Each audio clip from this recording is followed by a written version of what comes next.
Hello everyone and welcome back to my channel Be Yourself. This is Dr. Rajni and today we will be discussing about the enzyme classification. In my previous class I already have given a very brief introduction about the enzymes. Now today I will be dealing with the enzyme classification. Actually what need to classify the enzyme? So let's begin. So the rule was that whatever enzyme will be discovered on that time, they will be named along with their substrate.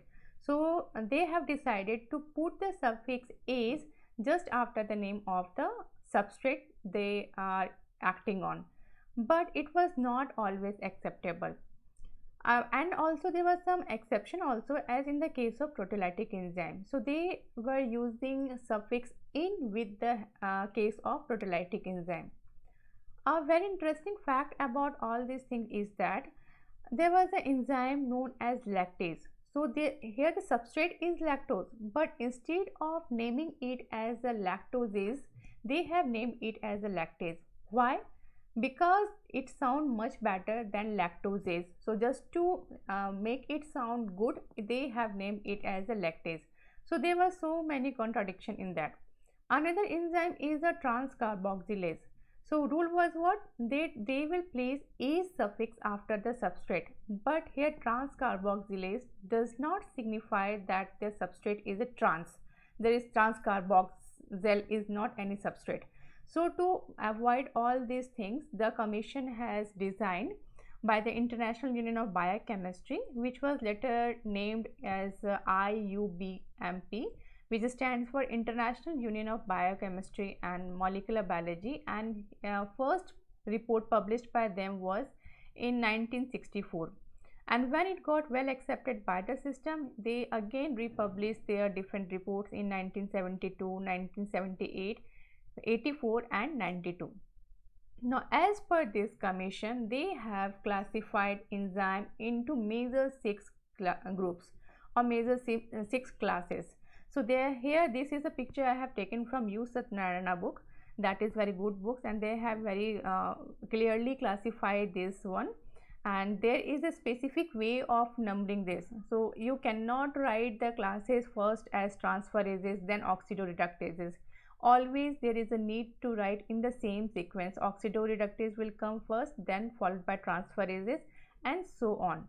So to remember this sequence, there is a code and that is OT HIL, HLIL, OT HIL, OTH LIL, you can also say it like that. So coming to the first class, what is the role of the first class enzymes? Those enzymes which will fall under the first class, they will be oxidoreductase in nature, or they will be assisting in the oxidation and reduction reaction. So here they have also given some of the example also. I will clarify this example along with this naming. So there was a rule that along with every enzyme they will put 4 digits followed by a full stop, a dot over there. So here are the classification, you can go over this. Transferases means what? As the name itself suggests, that they will be transferring any group from one compound to another. As here you can see, X is being transferred from A to B in the reaction. Another class is hydrolases, which will hydrolyze the water molecule. Lysase means that there will be addition and elimination of the compound. Like here, there is addition of X to the A and Y to B, and there may be possible, in order to add this compound, there will be elimination of some elements over there. Isomerase is well defined through its name itself, that some isomeric interconversion of the compound will take place. Ligase is, there will be the condensation reaction where it will be requiring the ATP. So as in the case of polymerization of amino acid and all, you might have seen that condensation reaction take place. Just you need to remember all these 6 classes. After this what happens, this class also has subclass. So let us first take the example of oxidoreductases class. In this oxidoreductase, there is subclass. Subclass is what? Like here there are certain they have the 6 groups, so 6 classes by the enzyme commission. each of the class will be having a subclasses. So here I have mentioned only few of the digits, second digit number. As you can see here, one example is here and they have put it the second digit. So what does the second digit classify? The second digit will classify the source from where the reaction is has originated. As the reaction is oxidoreductase, so oxidation to further oxidation, either there is the need to loss of hydrogen or gain of oxygen. So here you can come and see what does the first digit signifies. So here the first digit says that the hydrogen donor will be the alcohol. Second digit says if the instead of 1.1, if it will be 1.2, then that enzyme will be assisting the loss of hydrogen from either aldehyde group or the ketonic group. If it will be 1.2, the enzyme will be going under oxidation reduction reaction, and from where hydrogen will be losing, it will be losing from this compound. Likewise, they have named. Now, when a compound is losing hydrogen, there must be someone who will be accepting the hydrogen.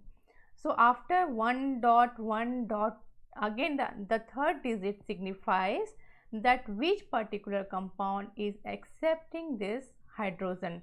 So, if it is 1, it means the alcohol or the ethanolic group which is losing its hydrogen will be accepted by NAD positive, and this will be and the fourth one will specify a special type of group.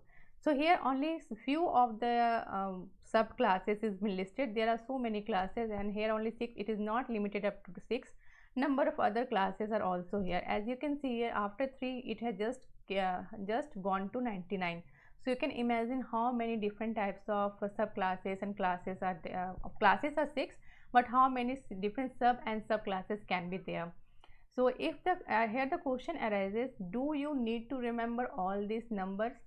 Just for examination purposes, there is no need to learn all the numbers, but for the research, what you need to do, you need even on that time also you need not to remember these numbers, but there are a bioinformatics tool through which you can analyze the type of the enzyme, which is if you have discovered some enzymes and analyzing their property, you can go to that tool and you can analyze that. So let us go to that tool so that I can show you. I will show you with the help of this example.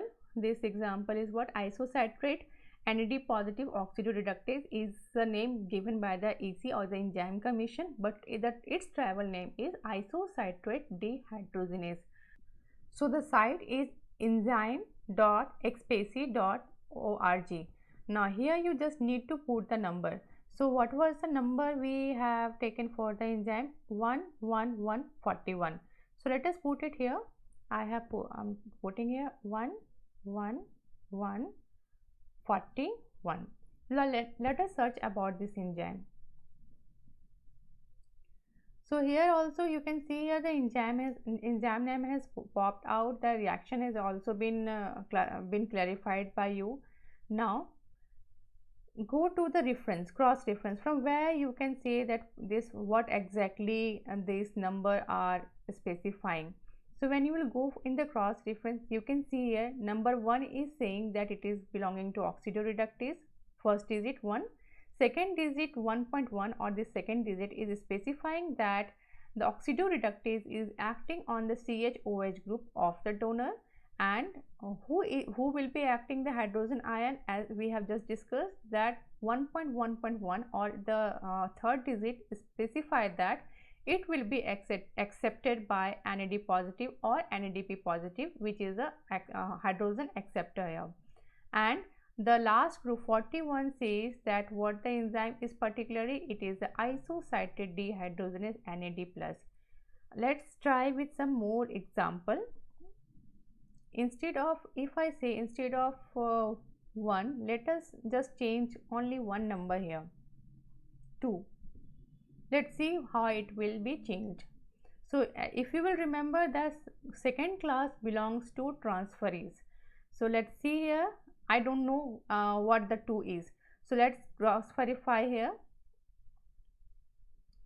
Now here you can see here it is belonging the enzyme sterol 24C methyl transferase. This has given the result here, and here it is trying to clarify what particular the enzyme is. It will be dealing with all the properties, like it is belonging to transferases class, and it is transferring one carbon group to methyl transferases, and the particular group is sterol 24C methyl transferase.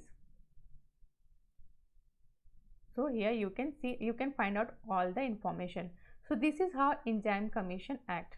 So these were all about the classification of enzyme, and you also learned how we can use the Enzyme Commission when you are working particularly in the research area, and if you have discovered a particular type of functions of that, you can categorize your enzyme, or as per the Enzyme Commission you can name your enzyme accordingly. So these were all for the today. Don't forget to subscribe and share my channel. In my next class I will deal with the active site of the enzyme.